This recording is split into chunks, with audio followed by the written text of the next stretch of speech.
मागील 10 दिवसात मुंबईमध्ये विविध ठिकाणी नीट पेपर परीक्षा फुटीनंतर जंतर मंतरच्या आंदोलनाला समर्थन देण्यासाठी मुंबईत आंदोलनं झाली आणि या आंदोलनामध्ये अनेक विद्यार्थ्यांवर गुन्हे दाखल झाले, काही विद्यार्थ्यांना नोटीस पाठवण्यात आल्या। या सगळ्या संदर्भात ठाकरे शिवसेनेनं या विद्यार्थ्यांची मदत करायचं ठरवलं आणि यामध्ये ॲडव्होकेट सागर देवरे हे या विद्यार्थ्यांची कायदेशीर बाजू जाणून घेत आहेत, त्यांना कायदेशीररित्या मदत करत आहेत। सागरजी, किती जणांवर गुन्हे दाखल झाले आहेत, मुंबईमध्ये किती गुन्हे दाखल आहेत आणि किती विद्यार्थ्यांना यामुळे अडचणी येत आहेत? आतापर्यंत जवळजवळ 15 FIR या मुंबईमध्ये विविध पोलीस स्टेशनमध्ये दाखल झालेले आहेत। मग ते चेंबूर पोलीस स्टेशन असतील आणि शिवाजी पार्क पोलीस स्टेशन असेल आणि प्रत्येक FIR मध्ये जर तुम्ही बघितलं तर कुठे 100 नावं आहेत, कुठे 70-75 नावं आहेत एका FIR मध्ये। आणि त्यांनी काय केलंय की 100 नावं प्रॉपर टाकलेली आहेत आणि 70 अदर्स म्हणजे जवळजवळ 1000 विद्यार्थ्यांवरती या सगळ्या पोलीस स्टेशनमध्ये गुन्हे दाखल झालेले आहेत आणि हे 15 FIR आहेत आतापर्यंत। बरं, कुठे कुठे कधी कधी झाल्यात या FIR? हे 20 तारखेला जे चैत्यभूमी शिवाजी पार्क इकडे झालेलं आहे, 22 तारखेला शिवाजी पार्कमध्ये जे आंदोलन झालं त्याच्या संदर्भात आहे, चेंबूरमध्ये झालं त्या संदर्भात आहेत।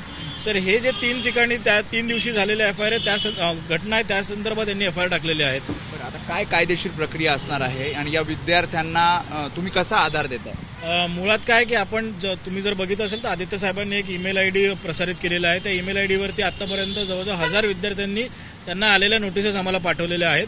त्या सगळ्या विद्यार्थ्यांना आम्ही कॉन्टॅक्ट करत आहोत आणि त्यांच्या वतीने पोलीस स्टेशनमध्ये जे स्टेटमेंट देण्याची गोष्टी असतील त्यांच्या वतीने पोलीस स्टेशनमध्ये हजर राहण्यासाठी आमची टीम तिकडे जाणार आहे आणि या सगळ्या FIR क्वॉशिंगसाठी आम्ही माननीय उच्च न्यायालयामध्ये याचिका दाखल करणार आहे। या सगळ्या विरोधात उच्च न्यायालयात जाणार तुम्ही मुंबई? येस, या सगळ्या विरोधात आम्ही उच्च न्यायालयात जाणार आहोत, कारण बऱ्याचशा कायदेशीर बाबींचं पालन इकडे झालेलं नाहीये।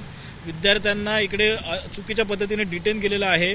22 तारखेला मुंबईमध्ये म्हणजे प्रिव्हेन्शन ऑर्डर्सच नव्हत्या, प्रिव्हेंटिव्ह ऑर्डर्सच लागू नव्हत्या, त्या दिवशी सुद्धा FIR झालेले आहेत। तर या सगळ्या गोष्टींचा विचार करून आम्ही कायदेशीर लढाई लढणार आहोत। पण मागणी अशी केली जाते की सरकारने हे सगळे गुन्हे मागे घ्यावेत, जसं आसाम बिहारमध्ये झालं तसं या विद्यार्थ्यांचे गुन्हे मागे घेतले जावे। हो, काल रात्री आसाम आणि बिहारने एक नोटीस काढून हे सगळे गुन्हे मागे घेतलेले आहेत। आमची सुद्धा हीच मागणी आहे की आज संध्याकाळपर्यंत जर सरकारने या संदर्भात पावलं उचलली नाहीत तर आमच्या समोर कायदेशीर लढाईचा मार्ग मोकळा आहे। काय अडचणी येतील विद्यार्थ्यांना किंवा काय अडचणी येतात विद्यार्थ्यांना जे तुम्हाला ते सांगतात? आता कालच मला एका विद्यार्थिनीने फोन केला होता की तिला जर्मनीला नेक्स्ट वीक जायचं आहे आणि त्याच्यामुळे तिला अडचण निर्माण झालेली आहे की तिला जर्मनीला जायचं आणि तिला पोलीस स्टेशनमधनं फोन मेसेजेस येत आहेत। आधी एक नोटीस आली, त्याच्यानंतर 24 तारखेला तिला परत नोटीस आली की तुम्ही 14 दिवसात येऊन तुमचं स्टेटमेंट द्या। असे शेकडो विद्यार्थी आहेत ज्यांना आता फर्दर स्टडीजसाठी बाहेरगावी जायचं आहे, कारण सप्टेंबरमध्ये जनरली मुलंही बाहेरगावी शिकायला जात असतात। असे सगळे विद्यार्थी आहेत, त्यांना प्रचंड त्यांना मानसिक तणावाखाली ते विद्यार्थी आहेत।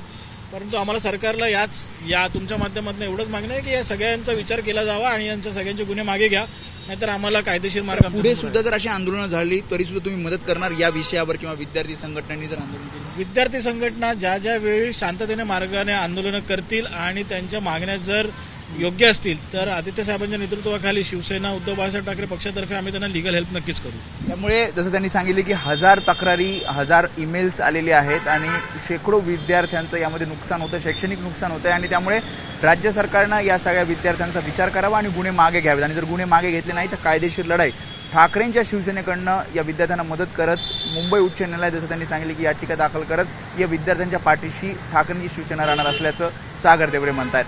कॅमेरामॅन अरविंद वारगेसह मी वेदांत नेप, ABP माझा, मुंबई।